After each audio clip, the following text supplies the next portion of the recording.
तो मैंने दोनों भाइयों को बुलाया और हमने कहा बेटा ये बताओ, जब तुम्हारा छोटा भाई मरेगा तो तुम उसके मरने पे जाओगे कि नहीं? बड़े भाई से पूछा हमने, अलग अलग बुलाया हमने, एक साथ नहीं बुलाया। हमने पहले बड़े भाई को बुलाया, हमने कहा छोटा भाई मरेगा।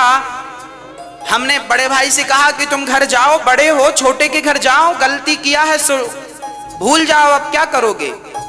नहीं महाराज जी मैं छोटे भाई के घर नहीं जाऊंगा, मैं उसकी शक्ल नहीं देखूंगा। तो मैंने कह दिया कि जब मरेगा तब जाओगे कि नहीं अर्थी उठाने? तो चुप हो गया। मैंने फिर पूछा कि छोटा भाई मरेगा तो जाओगे कि नहीं? बोला जाएंगे, मरने पे तो जाएंगे। हमने कहा पागल, मरने पर जाओगे तो लोग हंसेंगे, कैसा भाई है।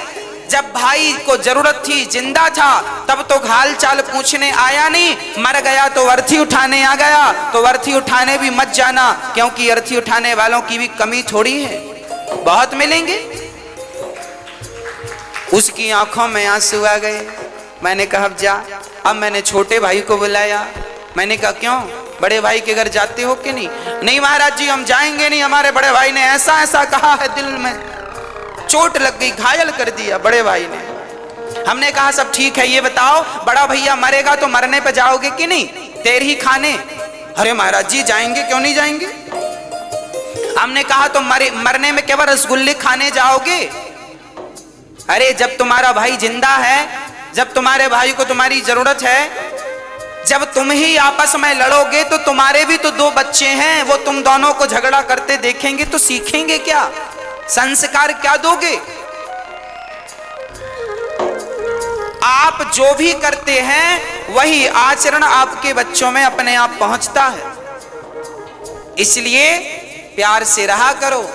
आपके फेसबुक व्हाट्सएप में 5-5 हजार फ्रेंड होते हैं, पर आपका रियल भाई आपका फ्रेंड नहीं है, दोस्त नहीं है, मिलके रहते नहीं हो, तो उन 5000 दोस्तों का करोगे क्या जो तुम्हारे फेसबुक व्हाट्सएप में है? क्या करोगे? इसलिए मैंने उससे कहा भाई मर जाएगा कल को तो रोने जरूर जाओगे, मत जाना रोने। रोने का भी अधिकार तुम्हें तभी मिलेगा जब तुम उसके आंसू पहुंचना जानोगे। आंसू पहुंचोगे जीते जी, और कल को मर गया तो रोने का अधिकार है, पर तुमने कभी आंसू तो पहुंचा नहीं, अब रोने क्यों जा रहे हो उसके मरने पर? मत जाओ। पर ऐसे ही भाई हैं आजकल, मरने पर ही दिखते हैं, जीते जी दिखते नहीं है। तो मैं आपसे हाथ जोड़कर प्रार्थना करता हूं, आप जरूर गलतियां माफ कर दो। बड़े भाई की गलतियां छोटा माफ करे, छोटे भाई की बड़े भाई माफ करें, और प्यार से गले मिलकर रहो।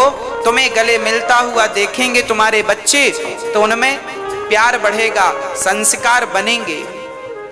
हाँ